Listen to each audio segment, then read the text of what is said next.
మరో breaking news చూస్తున్నాం. విశాఖ స్థానిక సంస్థల కోట ఎమ్మెల్సీ ఉప ఎన్నికపై ఆసక్తి నెలకొంది. ఎమ్మెల్సీ స్థానానికి నామినేషన్ల గడువు ఈ రోజుతో ముగియనుంది. ఇంతవరకు కూటమి నుంచి ఎలాంటి స్పష్టత రాలేదు. పోటీలో ఉండాలా లేదా అనేది టీడీపీ ఇంకా తేల్చుకోలేకపోతుంది. దీంతో తెలుగుదేశం పార్టీ పోటీలో ఉంటుందా లేదా అనే దానిపై ఉత్కంఠ కొనసాగుతుంది. దీనిపై ఇవాళ సీఎం చంద్రబాబు నిర్ణయం తీసుకోనున్నారు.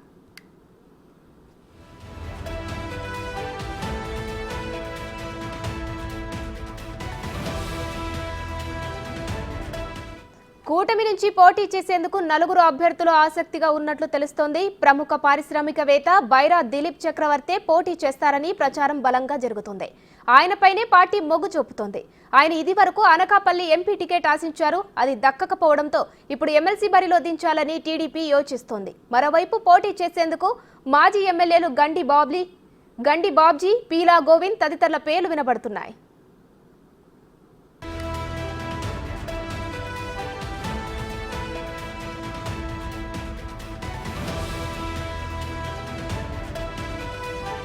ఇక పోటీ చేయాలా లేదా అనే ఉత్కంఠకు చంద్రబాబు ఇవాళ తెరదించనున్నారు. ఒకవేళ పార్టీతో సంబంధం లేకుండా ఇండిపెండెంట్ గా పోటీ చేస్తే ఎలా ఉంటుందనే ఆలోచనలు చేస్తుంది టీడీపీ.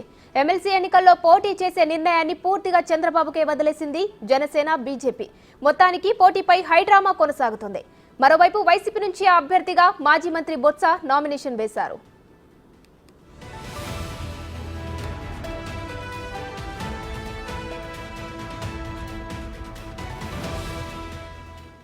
విశాఖ స్థానిక సంస్థల కోట ఎమ్మెల్సీ ఉప ఎన్నికపై ఆసక్తి నెలకొంది. దీనికి సంబంధించి మరిన్ని డీటెయిల్స్ మా ప్రతినిధి విజయవాడ నుంచి శివ లైవ్ లో అందిస్తారు. శివ, విశాఖ స్థానిక సంస్థల కోటాకు సంబంధించి ఆల్రెడీ వైసీపీ నుంచి బొత్సాని ఎంపిక చేశారు. మరి ఇప్పటి వరకు టీడీపీ నుంచి ఎలాంటి రెస్పాన్స్ లేదు. ఇవాళ్టితో గడువు సమయం కూడా ముగియనుంది.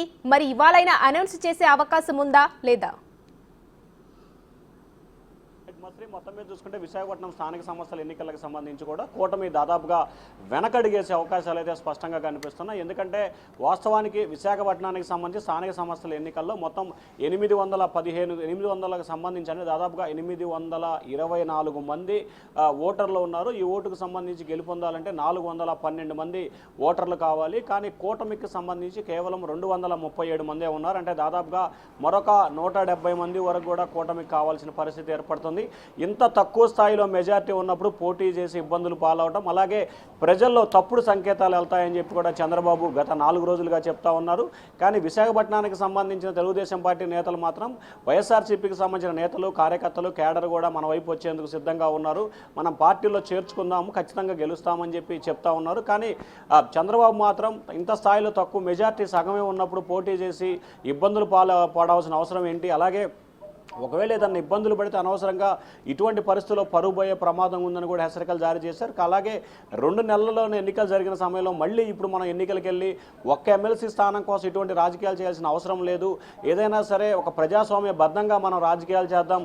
గత పాలనకి ఇప్పటి పాలనకి పూర్తి స్థాయిలో వ్యత్యాసం అటు ప్రజల్లో కనిపించాలి. ఆ కనిపించాలంటే ఖచ్చితంగా కూటమి మార్కు రాజకీయం ఆంధ్రప్రదేశ్లో కనిపించాలని చెప్పి చంద్రబాబు అయితే నాయకులకి దిశానిర్దేశం చేశారు. రాత్రి 12 గంటల వరకు కూడా తెలుగుదేశం పార్టీ రాష్ట్ర అధ్యక్షుడు పల్లా శ్రీనివాసరావుతో మాట్లాడినప్పుడు కూడా తామైతే పోటీ చేయట్లేదు ఇప్పటి వరకు. ఒకవేళ రేపు ఉదయం సమీకరణాలు ఏదైనా మారితే కనుక పోటీ చేసే అవకాశాలు ఉంటాయి. కానీ ఇంకా క్లారిటీ అయితే లేదని చెప్తున్నారు. మరికొద్దిసేపట్లోనే కూటమి పోటీ చేస్తుందా లేదా అనే దానికి సంబంధించి కూడా అధికారికంగా తెలుగుదేశం పార్టీ ప్రకటన చేసే అవకాశం కనిపిస్తూ ఉంది. ఇప్పటికే బొత్స సత్యనారాయణ నిన్న వైఎస్ఆర్సీపీ తరఫున నామినేషన్ దాఖలు చేశారు. ఈరోజు చివరి రోజు నామినేషన్ దాఖలు చేయడానికి కావడంతో కూడా ఉత్కంఠ కొనసాగుతూ ఉంది.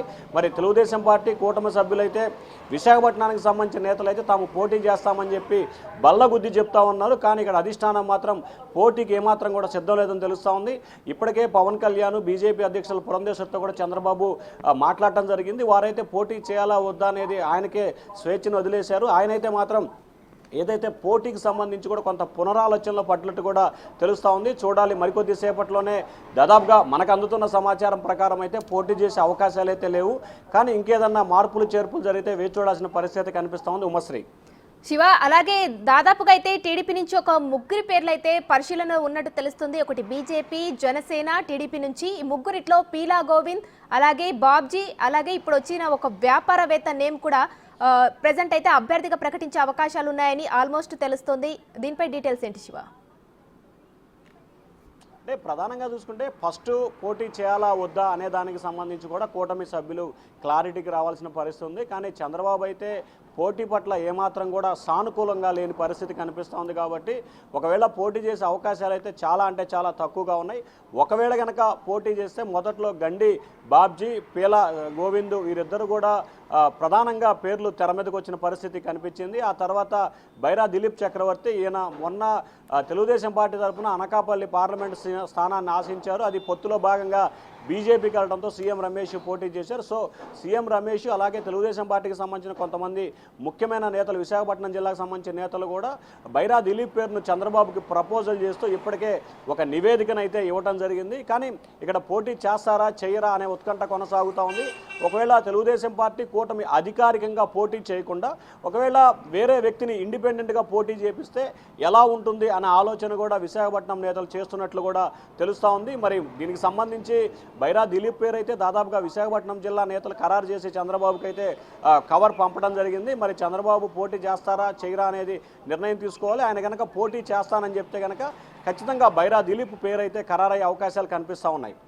శివ, అలాగే ఏ ఎన్నికకైనా ముందుగానే అభ్యర్థిని ప్రకటించే టీడీపీ ఇవాళ ఈ ఎన్నికలకు, విశాఖ స్థానిక సంస్థ ఎన్నికలకు సంబంధించి అభ్యర్థిని ప్రకటించడానికి ఇంత సమయం ఎందుకు తీసుకుంటుంది, ఇంత ఆలస్యం ఎందుకు అవుతుంది? అంటే వసరి ఇక్కడ మనం ప్రధానంగా ఒక అంశాన్ని గమనించాలి. మనం మొదటి నుంచి చెప్తా ఉన్నాం, గత శుక్రవారం నుంచి కూడా బిగ్ టీవీ చెప్తానే ఉంది. విశాఖపట్నం స్థానిక సంస్థల ఎమ్మెల్సీ ఎన్నికల్లో పోటీపై తెలుగుదేశం పార్టీ పునరాలోచనలో పడిందని, దానికి తగ్గట్టుగానే ఎందుకంటే 823కు సంబంధించి కూడా విశాఖపట్నంలో స్థానిక సంస్థలలో ఓటర్లు ఉన్నారు. ఈ ఓటర్లకు సంబంధించి 412 ఓట్లు ఎవరికైతే వస్తాయో వారే గెలుపొందే అవకాశం కనిపిస్తూ ఉంది. 580 పైగా ఓటర్లు వైఎస్ఆర్సీపీకి ఉన్నారు, 235 మంది కూటమికి ఉన్నారు. సో అంటే 412 మంది కనుక ఎవరికైతే మెజారిటీ వస్తుందో వారే గెలుపొందే అవకాశం కనిపిస్తూ ఉంది. కానీ తెలుగుదేశం పార్టీకి సంబంధించి దాదాపుగా 60% మాత్రమే ఓట్లు ఉన్నాయి, 40% ఓటర్లు వేరే పార్టీ నుంచి రావాల్సిన పరిస్థితి. సో ఈ నేపథ్యంలో అంతమంది ఓటర్లని అలాగే అంతమంది ప్రజాప్రతినిధుల్ని వైఎస్ఆర్సీపీ నుంచి తెలుగుదేశం పార్టీలో చేర్చుకొని మళ్ళీ అక్కడ స్థానికంగా ఉన్న కార్యకర్తలు, నేతలతో విభేదాలు తెచ్చుకోవడం ఎందుకనేది టీడీపీ ఆలోచనగా కనిపిస్తూ ఉంది. ఏదైతే గత ప్రభుత్వ హయాంలో తెలుగుదేశం పార్టీ కార్యకర్తల్ని, నేతలను ఇబ్బందులు పాలు చేసిన వారు ఎవరిని కూడా పార్టీలో చేర్చుకోకూడదని చంద్రబాబు ఇప్పటికే స్పష్టమైన ఆదేశాలు జారీ చేశారు. సో ఈ నేపథ్యంలో ఈ 200 మందిని కనుక తెలుగుదేశం పార్టీలో కానీ కూటమిలో కానీ చేర్చుకుంటే ఆ స్థానికంగా ఉన్న జెడ్పీటీసీలు కానీ, ఎంపీటీసీలు కానీ, కార్పొరేటర్లు కానీ, కౌన్సిల్ కానీ అక్కడ వారి చేతిలో గతంలో టీడీపీ తరఫున పోటీ చేసి ఓడిపోయిన వారికి ప్రాతినిధ్యం తగ్గే అవకాశం కనిపిస్తూ ఉంది. వీళ్ళే ఆధిపత్యం చెలాయిస్తే తద్వారా పార్టీకి తీరని స్థాయిలో నష్టం వాటిల్లే అవకాశం ఉందనేది చంద్రబాబు చాలా లోతుగా విశ్లేషిస్తున్నారు. సో దానిలో భాగంగానే పోటీకి సంబంధించి చేయాలా వద్దా అనే మీమాంస అయితే కొనసాగుతూ ఉంది. అందువల్లనే అభ్యర్థిని ప్రకటించడంలో తీవ్రస్థాయిలో జాప్యం కూడా కొనసాగుతుందని భావించాలి. సో వాస్తవాన్ని చూసుకుంటే తెలుగుదేశం పార్టీకి పోటీ చేయాలనే ఆలోచన లేదనేది కూడా మెజార్టీగా మనకు అభిప్రాయం వ్యక్తమవుతుంది. అందుకనే ఇప్పటివరకు అభ్యర్థిని ప్రకటించలేదనేది కూడా తెలుస్తూ ఉంది. Umashree. Right, thank you Shiva.